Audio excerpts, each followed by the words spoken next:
Hey everyone, this is October 2nd, 2024, and this is the Effect AI DAO call. And here's Jesse to report on latest developments. Yeah. Yeah, great to be here again. Missed the last DAO call. I was in Singapore, and with the time difference and the schedule for events, I just couldn't hop in. So I missed the last one. I read the notes. I really like the setup we have now with the notes, how they're being published. So yeah, I'll start off with a couple updates. The main thing, yeah, that I've been up to is I've been to 2049 and Breakpoint. Um, there was a lot happening that time, so I was away for quite a bit in Singapore.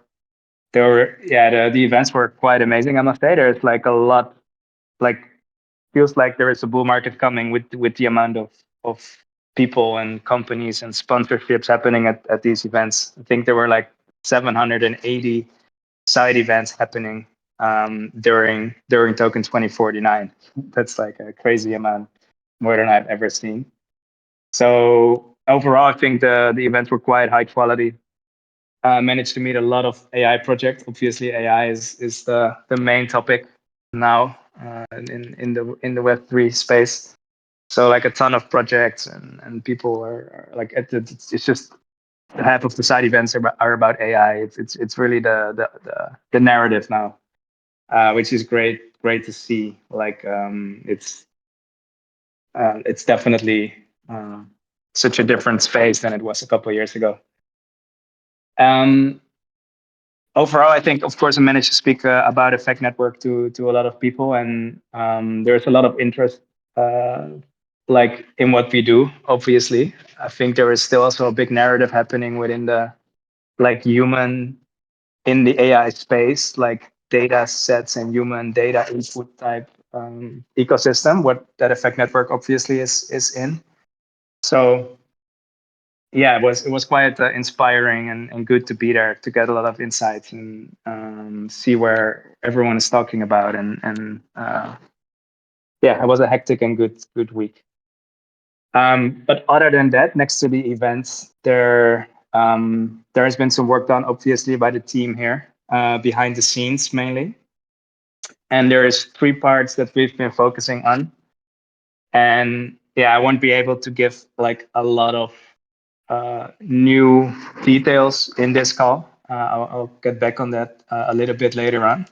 But what we're mainly working on is, first of all, the white paper, basically an update to the white paper that will give us a very clear goal and roadmap forward for the product of Effect, and also how we can position ourselves within this AI space.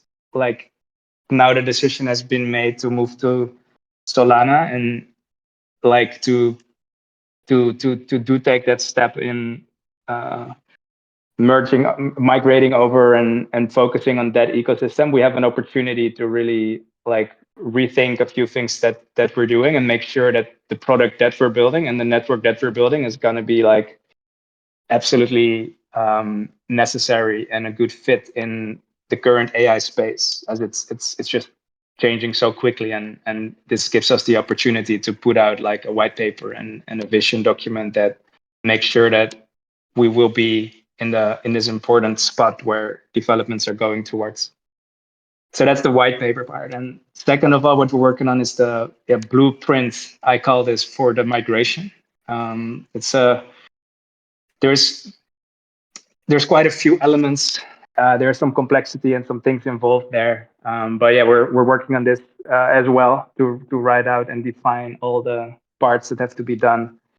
How we can consolidate and migrate things over, mainly the token, but of course there's our ecosystem is quite broad at this point. So how can we put that on Solana? That's something that's advancing quite quickly. I think we have a clear picture of how that works, but we want to write this down in a document, and share that as basically the blueprint. And third of all, we're working on expanding the team and getting some support in much needed areas, mainly marketing and development. So we're actively making sure that we get some people there to help out and yeah, fix, like we've been too quiet on the marketing side clearly, and that's really bad. So quite urgent that we fix that, and we realize we do need some help there, and we're looking now for a marketeer and some people to help on the marketing side to make sure we get this all on tracks, and also to work ahead and build out the strategy for when the things get shipped and put into production and things are ready to be used. Those are the three main things we're working on. That was a little update on Singapore. I'll leave it at that for a second. Don't know if Lawrence wants to add anything or just say hi because he's here in the call. I think he cannot stay for long because but I'm happy you could make it, Lawrence.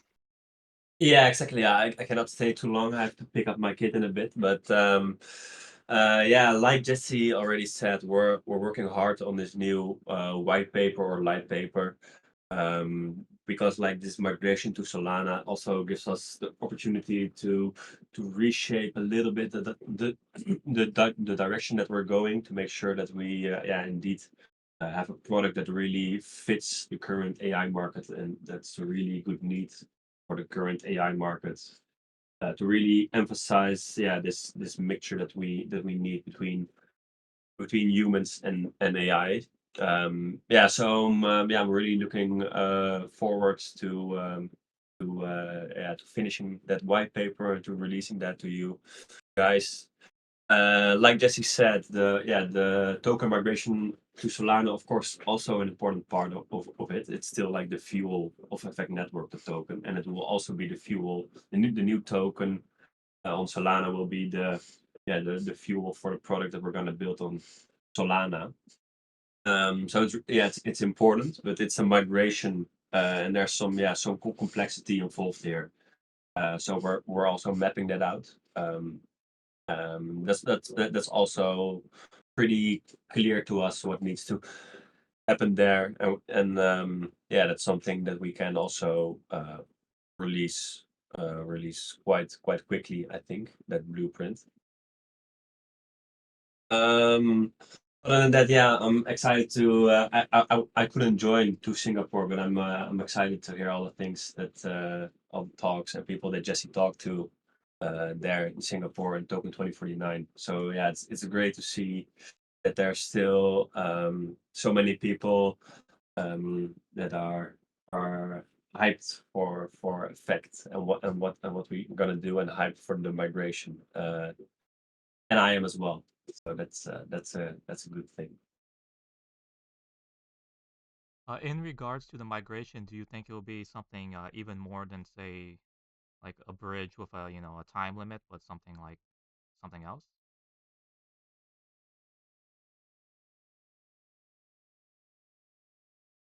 We think it will be more. Yeah, we think it will be more than a bridge with a time limit. That's the current idea.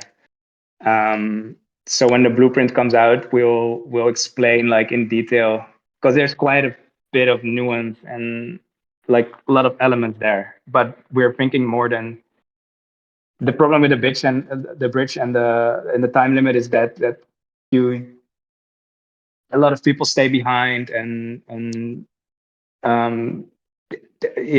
we've done this before, and it's also one of the options that was on the table, but we're now leaning towards a different direction. But I think we need to put this down in the blueprint and share it with everyone here in the DAO. I think we can like maybe even plan in a call at some point when the blueprint is out, where we can focus on this topic, because there's quite a bit of elements to discuss. But we're thinking in a bit of a different direction, and a bit of a deeper migration. Yeah, exactly. And like Jesse said, of course we already had some plans for the bridge before. And there's like pros and cons to it. All right. But this blueprint that we're working on is a different strategy for the token migration to Solana, which we will share with you soon, and definitely want your guys' input on the blueprint as well at that point. Interesting. So this will actually solve. Also, as a question that chat there about a chain. Oh yeah, go ahead. I was just gonna add there that there's a suggestion in the chat on a chain CoinWeb. I'm not sure what CoinWeb is, but there is, every time you mention immigration, there's always people, why don't consider Base or consider another chain, and that's also definitely something that should be part of the discussion as like the multi-chain capabilities of Effect in the future. And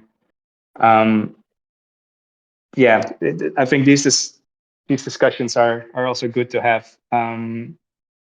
Why we pick Solana has to also be a really thought out solution, and whether we bind solely to that or if we keep other bridging solutions open, I think there's just so much to discuss on the topic. Well, I'd say it's best to build on what you have experience in, and also that being the best. I think EOS still, like, technically is actually very impressive, but being the best technically doesn't always result in the best I guess reach. So I feel like Solana's a good pick for the building because of that, because there's simply a lot of AI projects there, a lot of potential for partnerships, and the team already has experience building on it. That's my opinion.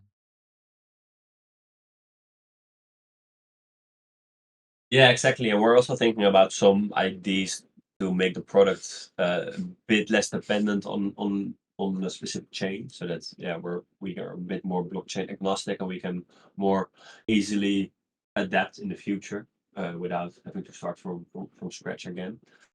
So these are all definitely things that will also be considered and be discussed in the new white paper. And you mentioned blueprint and white paper. Are those the same things, or am I getting confused? Yeah, you're getting confused. The white paper is more for the new product. Well, the new product is like the reshaping of the product and the direction that we're gonna go into with the product. The blueprints that Jesse was talking about was really for the token migration to Solana. So really specific a blueprint. How are we gonna migrate the token to Solana? Okay, so the white paper assumes that's already happened, and here's what's going on Solana. Yeah, so the white paper also really will discuss the actual product. Okay. It will, and also we'll discuss change, but I'm trying to keep it a bit more blockchain agnostic, especially in the white paper. So it will mainly talk about the product.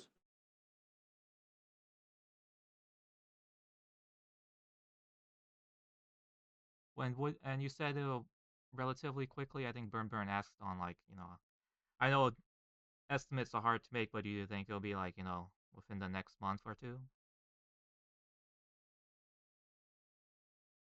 Yeah, it's true. Burn, great. Yeah, like a good comment. Like we are hesitant to put a time on this because it's hard, and we don't want to promise something and then not be able to deliver it. We do want the white paper to come out first, like as a proposal to the DAO, like just as a document that we share with everyone in the DAO, and have a call about potential enhancements, ideas, and process that in the white paper. So I would say the first draft white paper that we will post is not going to be to the public as an announcement. Look, this is the new white paper of Effect. It will be to the DAO as this is the draft white paper that we envision and where we want to go. And from there, we will have a chance with the DAO to collaborate and make enhancements. And we definitely intend to have this out within 2 months. That's definitely the intention. But we're not putting like a date or announcing a date on this or anything. But within 2 months, we want that to be ready to discuss with the DAO to have that call happen. But we're not committing to a date. Like, no, I cannot commit to a date in this call because we need to first take a few more things into consideration. I don't want to put any dates out there that are not realistic and achievable.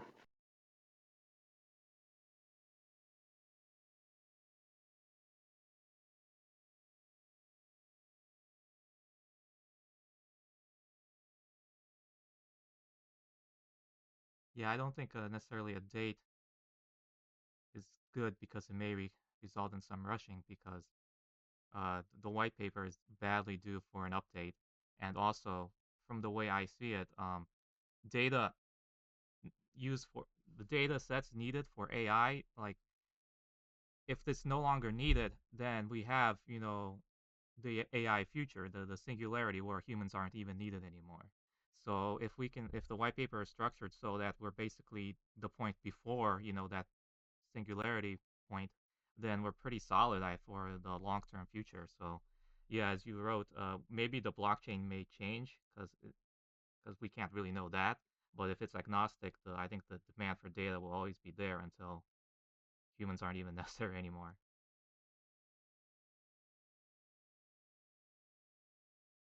You mean, yeah, of course. Like, but what you mean that effect network can serve data sets even when all data is AI generated? Is that what you were saying? Well, that would be nice, but I'm saying like if we get to a point where all data is like AI generated, then it's like kind of a point that's too hard to predict. And I don't know, like I feel like you can't really future proof, AI being able to do everything, right? So, but we can do it for everything right before. Yeah, the way I see it, there's also, I think there were, even when all data sets are AI generated, because we've seen that's a change that's actually happening. Like 3 years ago, like this would be such a hot thing to, like, people needed data sets, and then it was like way, it's like a majority of projects are using synthetic data sets for a lot of things. Like a lot of LLMs are being trained by for example, the 405B Llama model, and then they use that to generate data. So it's just, it's kind of a different thing. So I think that the quantity of data goes, the requirement for large quantities is going down there.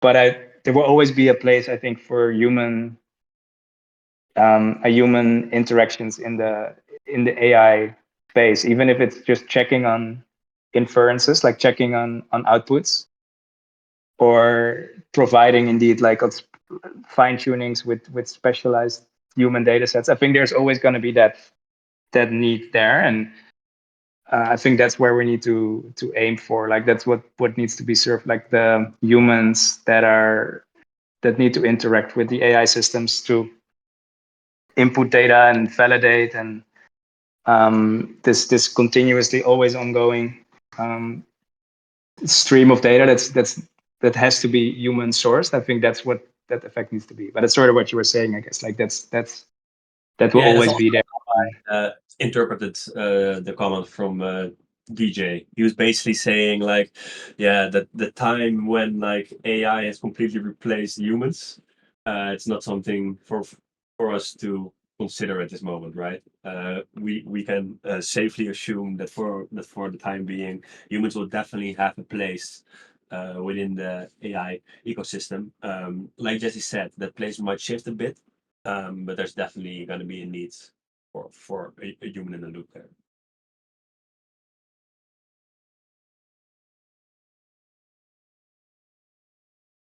Yeah, and I'm sure since you have a lot of experience now, because I've been following Nosana as well, all the models you've been hosting, I think you have a very good idea of how or what the human in the loop will look like for AI. So it'll be good to have the new white paper account for that. Aside for or did you want to comment? Go ahead. Not necessarily. Just wanted to say, yes, that's exactly the intention of the new white paper. Like that that's the most important part, that we make sure the product will be at the spot where human input is needed. Like, yeah, just very well said. I think that's exactly what we're aiming for with the white paper.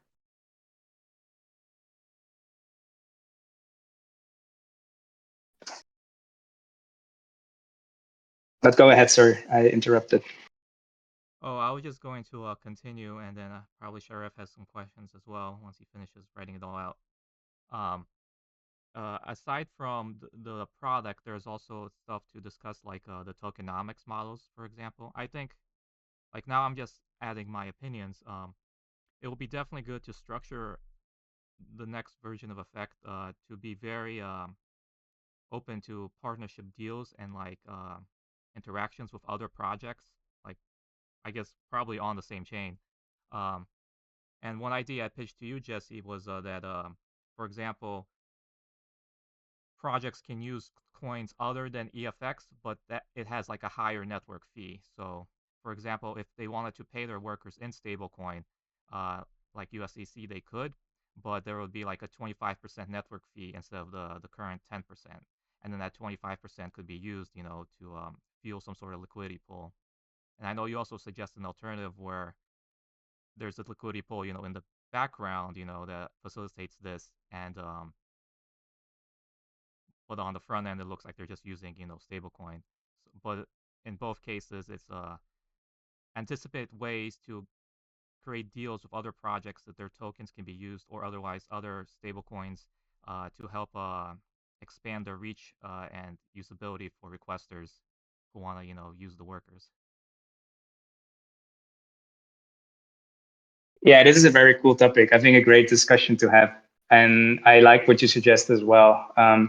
So I know one thing the team at Nosana is working on is a similar, basically solution where people will be able to pay in stable coins for drops on the Solana blockchain, but then in the background it would automatically be switched for the NOS token for Nosana's case, because that's the token that's in the end used by the smart contracts, but you're able to proxy like the other stable coin.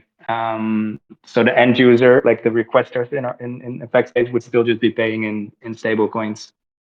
In the end, that drives the demand for EFX, because the liquidity pools would be basically swapping USDC for EFX all the time. But I actually liked also DJ's suggestion by enabling that, like USDC to be used directly in the network for a higher fee percentage, so it's just more expensive. The value of EFX would also increase as like the fee distribution, the mechanism that we will be having on Solana still has to be like completely defined. But in the end of the day, like holding EFX tokens and being active in the platform will give you these fees, right? So it would mean having EFX is just more profitable as you will be getting USDC and higher amounts of it because of the increased network fees. So anyways, it's I think two different on it, and I like both ideas. So this one needs. Don't know what you think about it, Lawrence. If you could catch the idea that DJ mentioned. Exactly. I also like both, right? Either like a swap is definitely possible, but like why not also directly accept USDC for higher fee? In the end, it will definitely benefit the people that use the EFX token as well. So yeah, I definitely agree.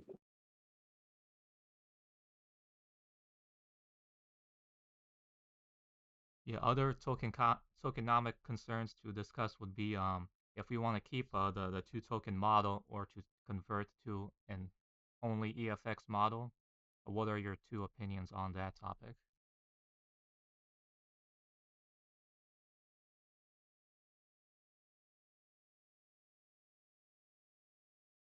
Sorry, could you one more time repeat it? I just had an audio glitch. I couldn't hear the beginning of the sentence. Currently, the DAO uses a two token model, EFX and NFX. Do you think that will continue, or do you think there should be a shift to a single token model? What are your opinions on that? Like it hasn't been decided yet or something, but like personally, now that I'm thinking about it, I think it's like a single token model will make things simpler. Instead of having these two different tokens with a single token model, you just have to worry about the liquidity of one token instead of having to worry about the liquidity of two tokens. But of course, yeah, that also means there's some downsides to it. and that we have to have some migration route as well from the dual token model that we have right now to a single token model. But that would be my preference. Yeah. So my thoughts on that, if you went to a single token to EFX, all of that NFX, how do you value that out? You know, how do you determine, oh, we'll exchange it 1-to-1, or we'll exchange it 10-to-1, or 5-to-1, or Based on the current price, we could Well, the DAO determine that will value. decide, so it will be arbitrary in a way. Well, I Exactly. can just see a lot of heads turning on that one, because there's quite a few that were in at the higher amount, and Yeah, quite a few at lower, worse, but the question is there a benefit in like, is the benefit from going to single token worth the hassle of, you know, going through this conversion? Um, well, I think if it had already been a single token, then if the discussion was reversed, should we have a 2-token? It would be a no-brainer. No, we just have 1 token. But I think a 2-token system can still work quite effectively. You know, I mean, the theory is, right, the more popular the DAO gets, the higher the value those NFX are worth. So to switch it out to a single token system before the DAO really has had a go at it once it's been really strong, the project on Solana, then I think that would be a disservice. It's just my 2 bits, but okay, I'm off again. well, there are other concerns because the NFX, if I have to convert it to EFX, that's considered a taxable transaction, so I'd have to pay taxes on that. So generally my inclination is, unless there's a really good reason, I'd rather keep a 2-token model. So even if it is superior, the superiority isn't worth the cost. So, but it's something worth discussing, I think. Yeah, I haven't made up my mind. From a technical perspective, I agree with Lawrence. I like the simplicity of having a 1-token model, but we also have history. We have that token there. I've like this blueprint of the migration obviously needs to account for this. I see both ways working. So yeah, I think this is going to be a sort of up for vote type of discussion. I do think if we might be able to come up with some proposals where the migration doesn't like hurt anyone, where we could basically migrate or something NFX to EFX and have everyone be happy. But I honestly don't know yet if that's possible. So I think this one is. I haven't made up my mind. It's gonna be a voting topic, I think, in the end of the day. Yeah, I remember there being a lot of debate over this in the beginning, and I imagine right now it's most people will be like, don't change the model, because there's no really super convincing reason to do it. But I also want to open up, like, I kind of want to open up discussions for all aspects of the tokenomics, because I mean, we're rebuilding the white paper, right? Everything should be discussed to make sure it's the best way to move forward. Yeah, that's going to be a big one that we need to decide on. All right. Yeah, it can work in both ways. It can work in both ways. Like the 2-token model just adds a bit of complexity for newcomers, but that's also something that you could potentially work with. All right. So Sharif asked the question on time. I guess Sharif is discouraged in the amount of progress over the last few months. Concerned about how much time you have to work on the project. Do you think you'll have more time to work on it? I remember you said you're expanding the team and all that. Yeah, of course. Would love to touch on this question because I think it hits a very good, like a very fair feeling, and I totally understand if it's discouraging. We're like, given the history of the project, we've come such a long way, and I think there's been many ups and many downs. So now we're going into this direction once again to make things better, and it's taking a long time, longer than we would have wanted because of the situation that we're at. I mean, I think that the Effect DAO is soon gonna turn 4 years old at the end of the year, which is like insane, right? 4 years we've been like on these bi-weekly calls. 4 years we've been doing like every 2 weeks a cycle proposals, and so much has changed during these times. So yeah, I understand the question. I understand how it can be discouraging at times to see where we're at now compared to like all the plans we had and all the things we intended to do over those years. But yeah, we're definitely 100% still here and 100% committed to making this successful. That's like completely honest, and that's what we're here to do. Most of the team members have other commitments as well. We're not able to focus 100%, but I mean, we're gonna work so hard on this that like we're gonna make that succeed and work out. We're also hiring more team members now, so we can actually produce more and basically shorten the timelines so this doesn't drag on forever. But we're fully committed to at least make sure, like by the end of the year, when the DAO turns like 4 years old, to have like a beautiful plan ready and to deliver on all the things that we're now discussing and talking about. So yeah, we're not naming any dates. We're just trying to reassure you here that we're fully committed to making that happen. And I appreciate all of you guys being here and still putting time and effort and energy and making amazing things. I think it's incredible over such a time span. So yeah, hope that answers the question, Sharif, and thanks for your input.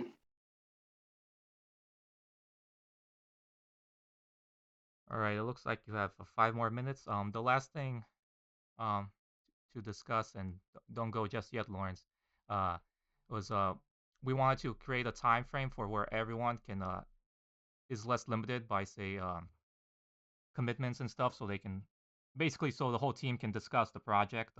Because I can be available at any time to record these DAO calls. So if there's a better time that can be done for the team, definitely let's find that out. Yeah, what I wanted to propose was that we basically schedule another call, even on a different platform than Discord, somewhere where we have a bit like we can have a bit better setup, maybe with some share screen or cameras there, and that way we can also prepare a bit ahead and we make sure that more team members are there so we can discuss some of these more like the topics that are a bit more concrete and in depth, like about the white paper and the blueprint for migration. So like probably on a different time slot, as this time slot appears to be quite troublesome often for us. So we'll have to maybe see what is a universally nice time slot that works well for us. But yeah, I think that's a good suggestion to do. Yeah, and then I guess the other thing, I don't know if 4 minutes can really cover it, is other aspects of the ecosystem is something I'm gonna pitch to you real quick. Um, as we know that right now Rochelle was managing the workforce, and I was suggesting to Jesse that I think there should be a way to do that in like to incentivize doing things like that, to create workforces so that they can be created like independent of Effect AI. So, for example, an idea could be that a person who manages a set of workers can be entitled to say 1 or 2 or 3, whatever percent of their transactions, like rewards. And the purpose of that would be the purpose of the manager would be to kind of audit and make sure they're legitimate workers and stuff like that. So there's kind of like instead of having to keep every worker accountable, you can also keep managers accountable for not keeping their workers, like making sure they're not bots and stuff like that. And if they get a reward for doing that, it can create like a decentralized way for managers to manage a workforce so that it doesn't have to be effect that runs like does the checking of work, because I think that could be a bottleneck in some regards. Yeah, definitely, and that's the goal, right? The goal is that like there's not a single person in the effect network that's basically not replaceable. That's the whole goal of decentralization. That even without, let's say, Rochelle managing a workforce, the system itself allows to have good workforces available by indeed incentivizing managers in a decentralized way. So that's definitely the goal, and definitely something that we'll take into account when we're gonna write our new white paper and for the new direction of the product. And that should definitely be part of that. Yes.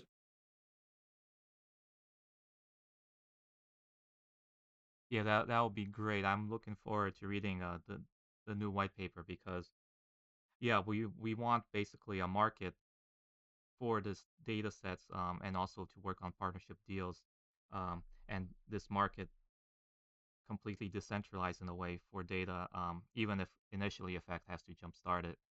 Um, yeah, I'm glad all that is being taken into account. Thanks for telling me that, Lawrence.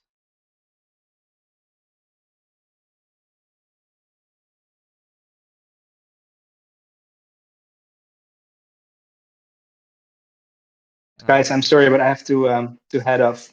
All right. I'll still listen in, but I have to run outside, so I'm gonna get off the stage. Just wanted to say thanks for all the input.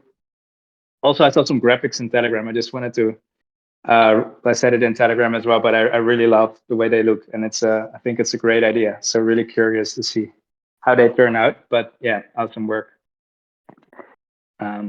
So yeah, thanks everyone. Till next time. All right. Thanks, Jesse, and thank you, Lawrence. Till next time.